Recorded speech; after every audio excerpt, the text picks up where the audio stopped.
ça t'est déjà arrivé de te dire que tu voulais commencer à faire des exercices pour ta santé, pour ton bien-être, mais que plus les journées avançaient, plus les semaines avançaient, tranquillement, ta bonne intention commençait à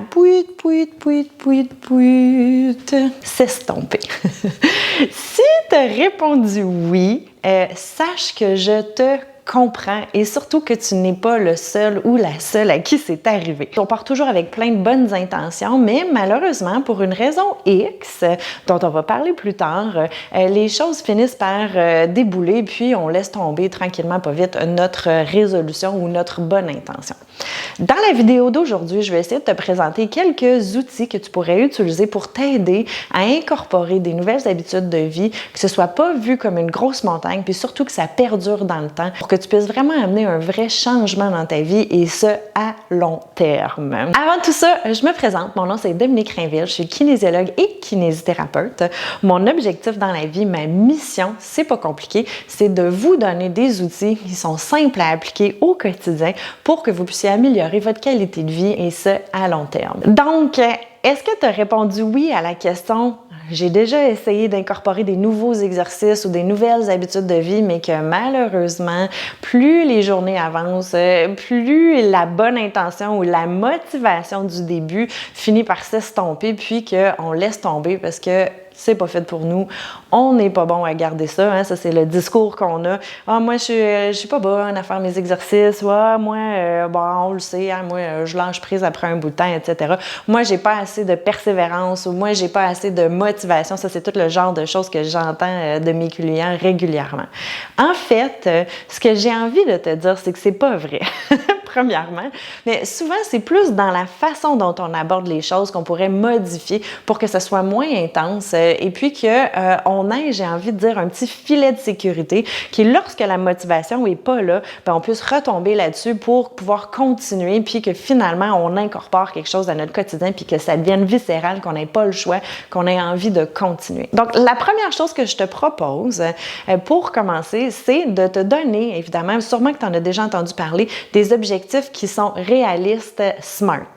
Donc, spécifiques, mesurables, atteignables, réalistes et temporels. Ce que ça veut dire, c'est que quand on dit « je veux me remettre en forme », ça veut rien dire. Je veux me remettre en forme, on ne sait jamais si on l'atteint vraiment, puis si on est un être humain normal, comme la majorité des gens, ben on n'est jamais satisfait. Donc, finalement, on augmente toujours notre objectif au fur et à mesure, puis on se dit « ben là, je ne l'ai jamais atteint ». Mais en fait, c'est pas nécessairement qu'on l'a jamais atteint, c'est juste qu'on ne sait pas quand est-ce qu'on sait qu'on est en forme ou pas. Donc, l'idée, c'est d'essayer d'aller chercher quelque chose qui est vraiment mesurable, atteignable, temporel, réaliste et spécifique. Donc, si je reprends par exemple l'exemple de me mettre en forme, me remettre en forme, ça veut rien dire. Par contre, si je me dis, je veux aller marcher ou je vais aller marcher à tous les jours, au moins 5 minutes par jour, et ce d'ici la fin de l'année, donc le 31 janvier 2023, par exemple, cette année on est en 2023, bien, à ce moment-là, on va avoir quelque chose de spécifique, on va être capable de le noter. Ceci dit, vous avez remarqué, j'ai pas dit, je vais faire une demi-heure d'exercice à tous les jours. J'ai parlé de 5 minutes. Ce que je réalise, que je vois souvent, donc mon truc numéro 2, ce que je vois souvent avec mes clients, c'est qu'on va se donner des objectifs qui sont vraiment très grands. Pourquoi? Parce qu'au début, on est franchement motivé, puis qu'une demi-heure par jour, ça n'a pas l'air d'être la fin du monde. On devrait être capable d'incorporer ça dans nos habitudes, etc. Ceci dit, la réalité, c'est que peut-être qu'il va pleuvoir, peut-être qu'il va commencer à faire froid, on est fatigué, puis que finalement, la demi-heure qu'on s'était donnée par jour commence à être trop grosse. Donc, le truc que j'ai envie de vous donner part de la philosophie un petit peu à tous les jours. C'est vraiment mieux que rien pantoute.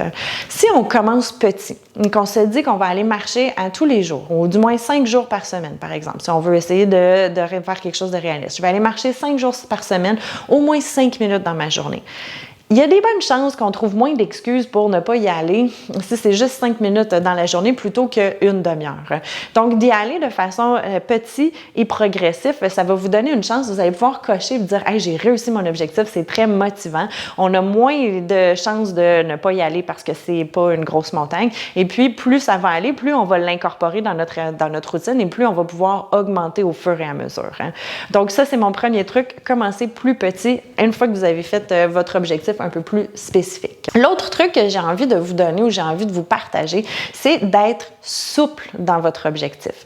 C'est-à-dire que si vous vous dites je veux bouger à tous les jours, vous pouvez vous donner un objectif de temps comme je vous ai donné là, mais sachez que la vie n'est pas linéaire et comme la vie n'est pas linéaire, il y a des journées où ça va être un peu plus difficile, des journées où vous allez en faire plus, des journées où vous allez en faire moins, mais si vous vous donnez l'objectif de le faire à tous les jours, ou du moins, on va reprendre le 5 jours semaine, donc du lundi au vendredi, je vais bouger à tous les jours, bien, la journée où vous aurez fait 5 minutes, vous allez quand même être fier de vous parce que vous vous serez permis de bouger que 5 minutes. Versus, ben là, je m'étais dit que j'allais faire une demi-heure, fait que là, en une demi-heure, ben je le ferai pas parce que j'ai pas le temps, puis ça me tente pas, puis nanani, puis nanana, puis bon, on le fait pas. Donc, d'être souple avec tout ça parce qu'il y a des journées où on va être plus fatigué, il y a des journées où ça va moins nous tenter, où la vie va être tellement occupée qu'on ne pourra pas, mais si on se donne un petit objectif puis qu'on le fait, qu'on est plus souple avec soi-même, bien à ce moment-là, on finit par y aller plus.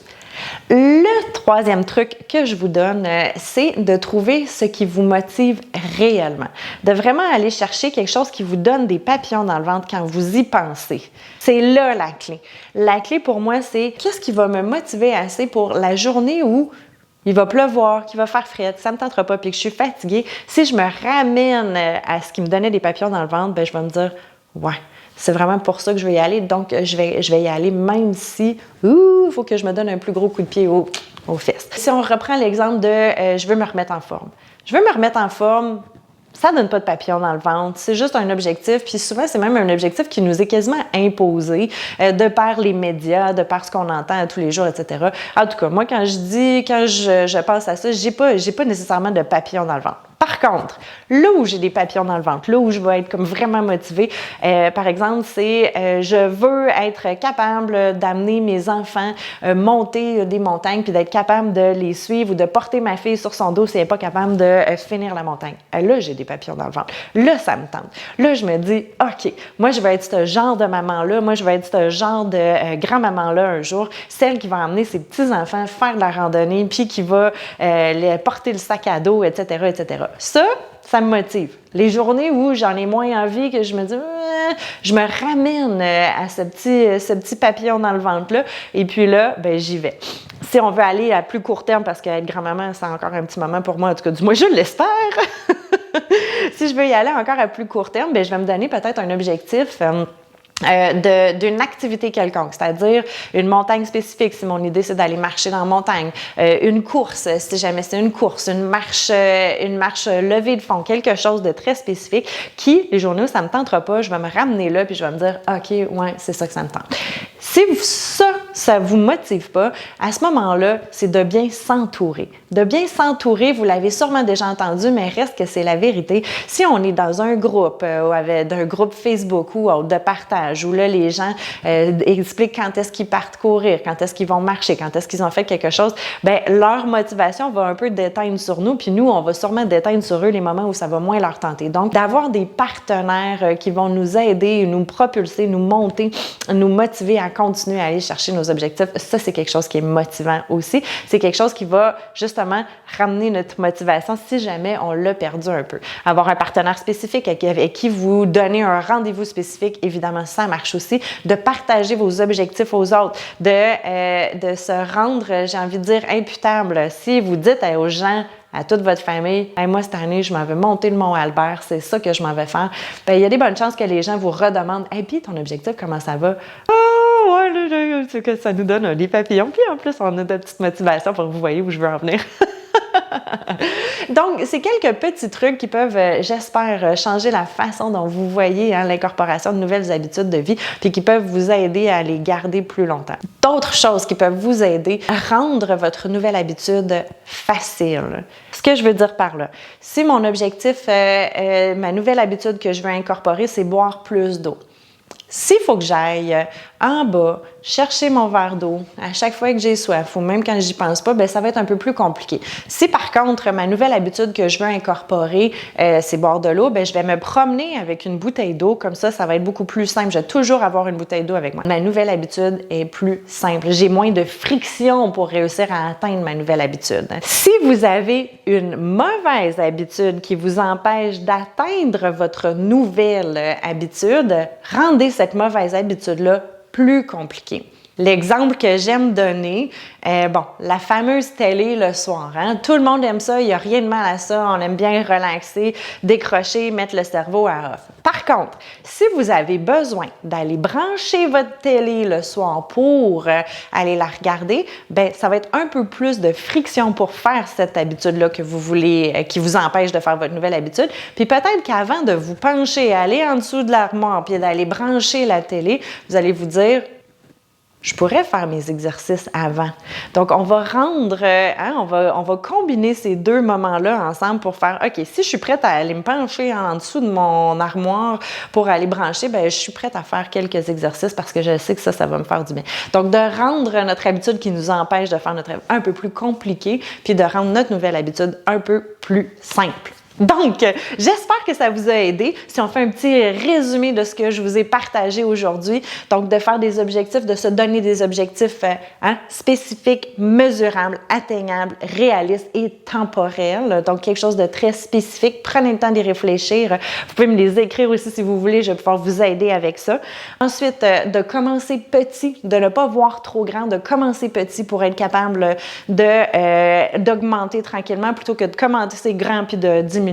Ensuite, j'ai envie de dire d'être souple dans tout ça, puis de se donner un peu de latitude pour être capable d'ajuster. Si on est trop rigide, on y va pas, mais si on se laisse cette latitude-là, finalement, on peut y aller.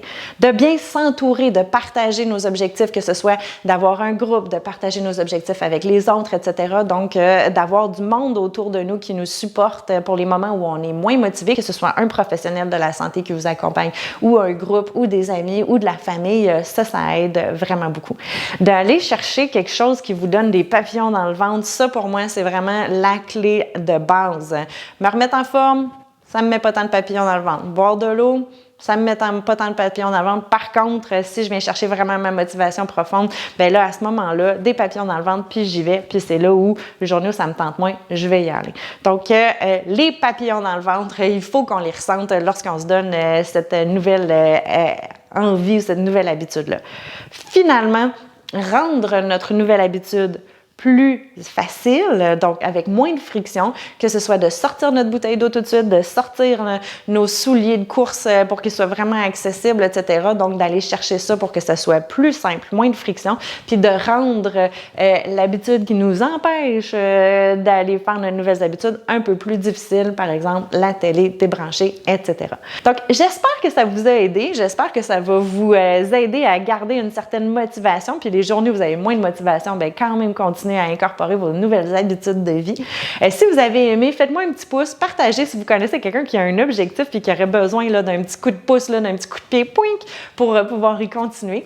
Si vous voulez des exercices à faire vraiment, vraiment simples, moi j'appelle ça à faire des exercices à faire en cachette, fait que c'est l'étape, on commence petit puis on grandit. Je vous invite à télécharger mon document qui est complètement gratuit où je vous montre des exercices faciles à faire qui prennent pas beaucoup de temps, qui peuvent être faits n'importe où dans votre journée pour pouvoir vous aider à commencer à incorporer des nouvelles habitudes de vie de façon simple et efficace. J'espère que vous avez aimé. Mettez-moi en commentaire comment vous avez trouvé ça, puis on se reparle très bientôt.